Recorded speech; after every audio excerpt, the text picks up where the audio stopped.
Teknik kawal emosi bila rasa gagal versi Islam.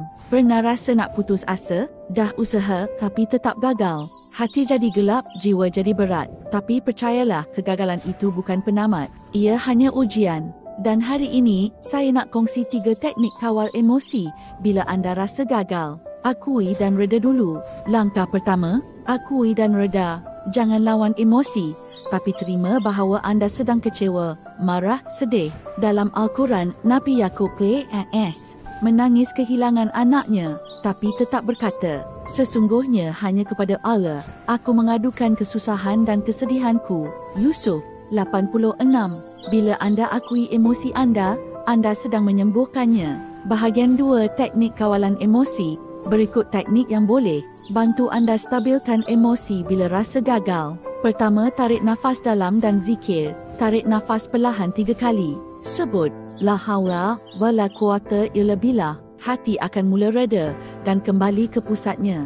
2. Tukar skrip dalam minda. Daripada, aku gagal, ubah kepada, ini ujian. Aku sedang belajar. Allah sedang menguatkan aku.